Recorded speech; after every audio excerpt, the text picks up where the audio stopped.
Hi, I'm Robert Tolpe, and today we're talking about the media's obsession with mediocre white content creators.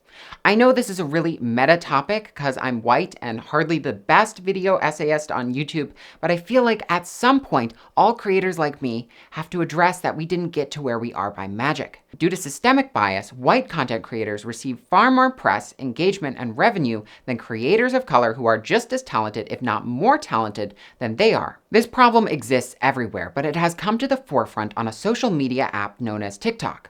I hope to provide some examples of how the media platforms white TikTok creators versus how they treat TikTok creators of color. I want to also draw upon my personal experience with a major media organization back when I was a popular TikTok creator, because it's hard for me to crap all over journalists and TikTokers because I've been in their shoes. But without any further ado, let's talk about mediocrity, shall we? If anyone remembers what happened in March of 2021, well, this happened. Jimmy Fallon and Addison Rae are facing backlash after they did a segment where Addison taught Jimmy famous TikTok dances. The issue is that most of the dances were created by black dancers. The person retweeted saying, "This is basically the plot of dance." There it is. There's a side-by-side of, yeah. On the right, we see Addison Rae, a rich white woman, performing dances in a lackluster fashion that she didn't create on national television. And on the left, we see the people who created these dances performing them as they should be performed. In case you didn't notice, most of these creators Addison ripped off are people of color who, if it weren't for the rightful outrage of people on the internet, would have never received credit for their dances. In response to the backlash, The Tonight Show invited the people who made Addison Rae rich and famous on the show via what appears to be a Zoom call. The whole thing felt like an afterthought, and the fact that they didn't even fly those creators out to the studio is disgraceful.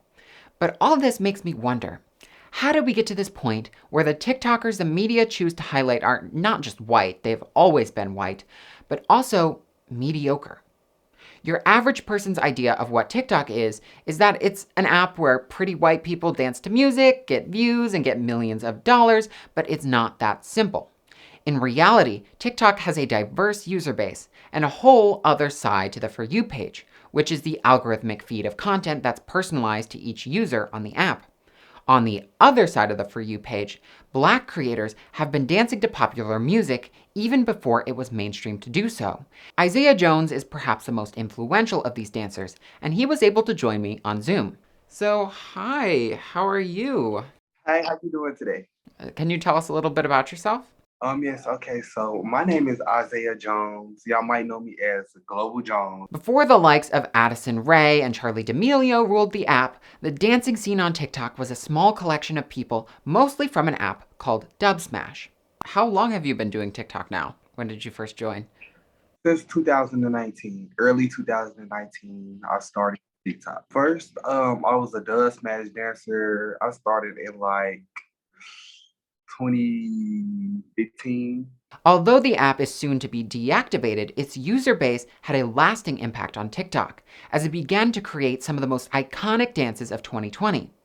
Isaiah, in particular, can be credited for using the music and creating the dances featured in millions of videos, including TikToks made by celebrities such as Sky Jackson, Addison Rae, and Charli D'Amelio. Tell us about your most famous sounds and dances. That one dance that do it song, I'm gonna pull up in the goddamn rock. I'm gonna pull up in the goddamn rain.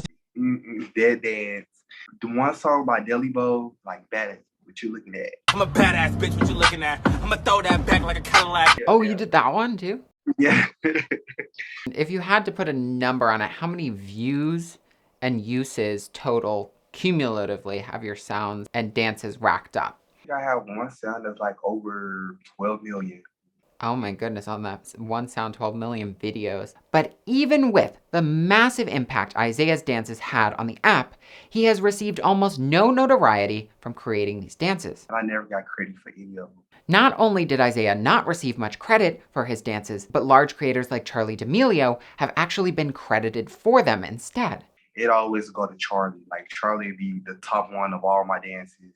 Isaiah's story is shared by countless creators, including the ones in the side-by-side video of Addison and the talented young dancers to the left of her. I'm sure you've seen that video on Twitter with Addison Rae doing her dances on Jimmy Fallon, all like wimpy. I hate to say wimpy. if Addison's watching this, sorry, Addison, but a little low energy.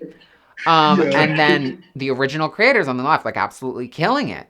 Uh-huh. And that enraged people. When you saw that, what did you think? I did see that, and I was thinking like, whoa, like I'm not the only one that's going through this. I couldn't help but notice that most of these creators that were robbed of their credit for their dances are people of color. And while Isaiah acknowledged that race isn't the only reason for this, it is a critical topic to discuss when having this conversation. It's partially racing, but just don't want to blame it all on that because that's not the case. This looks an awful lot like an appropriative dynamic between top white creators and small creators of color, where trends trickle upwards from creators like Isaiah to smaller white creators, and then to white creators with tens of millions of followers, and along the way, the origin of the trend gets erased. But why are these white creators so popular in the first place? It's because of how the TikTok algorithm works. Now, I'm not an expert, but TikTok is a highly retention-focused platform, which could result in the app magnifying the effects of a user's implicit bias. The TikTok app can detect the slightest hesitations that someone may have while watching a video of a Black creator, and if their algorithms determine that showing you more videos of Black creators would reduce the amount of time you use the app, it will show less Black creators on your For You page. Now imagine that effect on a massive scale, where everyone's implicit bias basically rules the algorithm. Then there's the guiding hand of the platform itself, who has been known to use proprietary beauty algorithms with God knows what racial biases accidentally programmed into them to determine the viability of content on the For You page. TikTok has also actively suppressed videos of creators that their moderators deem ugly or poor, according to leaked internal documents. And I'm sure you can imagine how racial bias could affect a moderator's perception of a given TikToker. These factors combined with the fact that TikTok is basically a giant high school where it's a beauty pageant / popularity contest to get space on the For You page mean that pretty white TikTokers like Addison Rae get tens of millions of followers. So the algorithm picks up on a lot of biases that people have. Yes, like it could be the stiffest person, but as long as you look good to the eye of what society wants, you have a higher chance of getting what you want. So because of the design of the app itself and the fact that society is biased against people of color, we end up with top TikTok creators that are mostly white and mediocre dancers. So if the top creators on TikTok are lackluster, why does the media dote all over them? Is it only because they're white? Well, no, it's often because featuring a creator with a huge following is a safe bet when it comes to return on investment, even if a more interesting but less famous creator might be a better fit for an article or TV show. Why do you think a media executive, when they see Addison Rae, they see Charlie's Page, why would they contact them over the person who started the trend in the first place? Because they went viral from it. They have like every time when Charlie D'Amelio and stuff did my dance, she have a million likes. But of course, race is a factor, a big one. A flaw with the media is that it has a tendency to manufacture an image of reality from a perception that people have. And as I said before, your average person's perspective of TikTok is that it's an app where pretty white people dance to music. Because the media constantly thinks about how a story they present will land with their audience, they are predisposed to finding a young white person to come on a TV show or whatnot and talk about their experience as a pretty white person dancing to music. Thus, the media features stories about rich, white, attractive creators round the clock. This in turn influences public perception about TikTok, which creates a feedback loop of sorts. I feel like the media publishes stories about like pretty white people who dance, and that's people's like thing. People think, oh, TikTok is an app where pretty white people dance, and then the media picks up that that's what the public thinks TikTok is, so they publish more stories about that. And it's like an endless feedback loop, if that makes sense. Do you resonate with that theory at all? Yes, I actually believe that 100%. Like it's just a constant loop, and everybody looks for the same thing.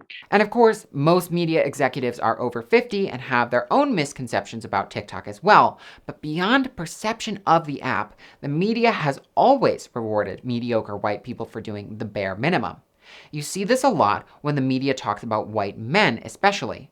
Remember how many articles were written during a certain president's administration praising him just for not groping someone or saying something offensive for a solid 5 minutes? When it comes to TikTok, The actions of white men, and most often attractive white men, are seen as more novel, more exciting, and are treated as important, often for no reason other than the person they're featuring has an appearance and complexion that is easy to consume in visual media. A recent example I'll give is Axel Weber's rise to fame. He was featured in the New York Times, on NBC, and literally every other news publication for living in a small apartment in New York City. He left journalists asking the thought-provoking question, what is it like living in a 95 square foot apartment in New York City? That makes me think of how many black and brown people in New York can't afford to live in a space much bigger than that, but the New York Times isn't knocking on their door twice.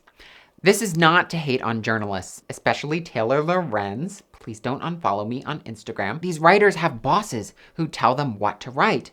And they also have a lot of pressure to write about things that people are interested in. And you know, when a cute white man does anything, people eat that crap up. Now, before people call me out on it, I am a white man who has received media attention before. 2 years ago, I was on BBC World Radio on their Cultural Frontline segment, talking about the viral memes I made on TikTok. Now, my YouTube audience is rather different from the audience I cultivated on TikTok at the time, but perhaps you've seen some of the more popular TikToks that I've made. My TikToks got tens of millions of views and were reacted to by huge and totally unproblematic creators. Hello, sister. Is that James Charles? This one is by Robert Tolpe.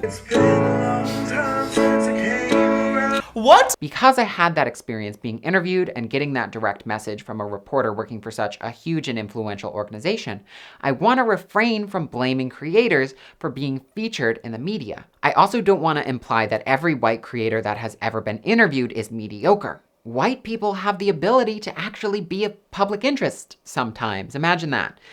And I don't want to sound like I think I'm better than everyone else, but in my case, I can kind of see why a reporter would want to talk to that weird guy who made those crazy viral TikToks, especially when every other reporter at the time was talking to just another pretty person who dances. The goal of this video is not to say that every time a white person has been featured in the media, they should have featured a non-white person instead. My goal is to raise awareness of the very real consequences of neglecting creators who aren't white, or even ones who aren't pretty or able-bodied or rich. Though I'm not oppressed in any sense of the word and cannot relate to the struggles that people deal with because of their race, I'm not exactly the prettiest person on earth. When you don't look like a supermodel, succeeding online is quite a bit harder than it is for someone who does look like a supermodel. I live in the same town and went to high school with a 19-year-old guy who also went viral on TikTok, except he is a lot more good-looking than I am. He got his million followers practically overnight by smiling at his phone, while I worked tirelessly creating animated memes to eventually get a comparable following in 3 years.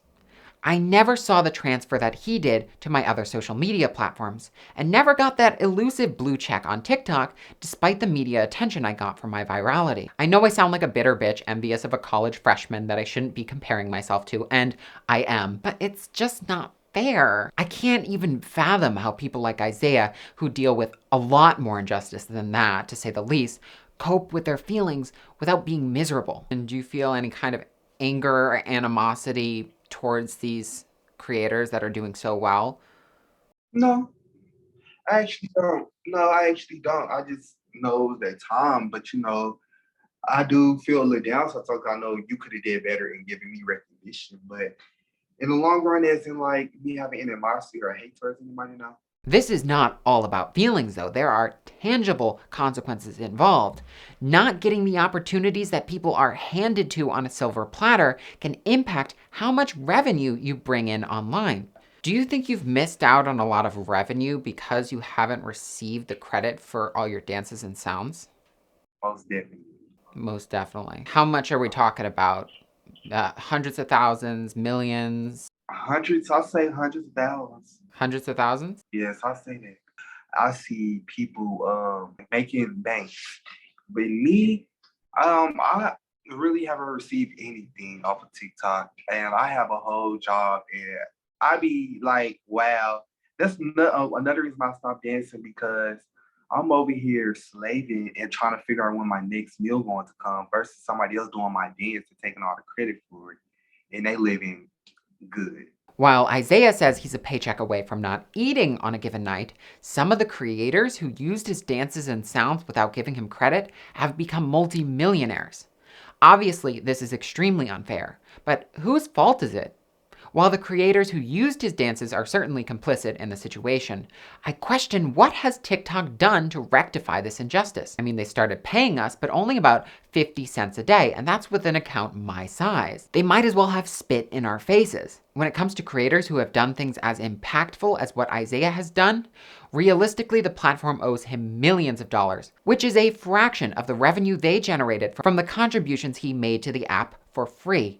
But the platform hasn't sent him anything, not even a musical greeting card. Has TikTok contacted you at all? No, not even famous birthdays. These issues go beyond TikTok, though. They are systemic. TikTok is just a product of an economic system that was designed from the ground up to benefit privileged white people and to exploit black and brown people. In many ways, we are all complicit in this injustice, whether we like it or not. Anyways, I'm Robert Tolpe, and speaking of capitalism, this video has been copyright claimed, and I won't receive a dime in ad revenue from it. My lowest Patreon category is only $1, and I just uploaded the full interview with Isaiah for all patrons, and if you sub to the next tier up, you will get to watch a bonus video discussing the history of cultural appropriation in music. If you like this video, don't forget to like, comment, share, and subscribe, and I hope you have a wonderful week. Bye-bye!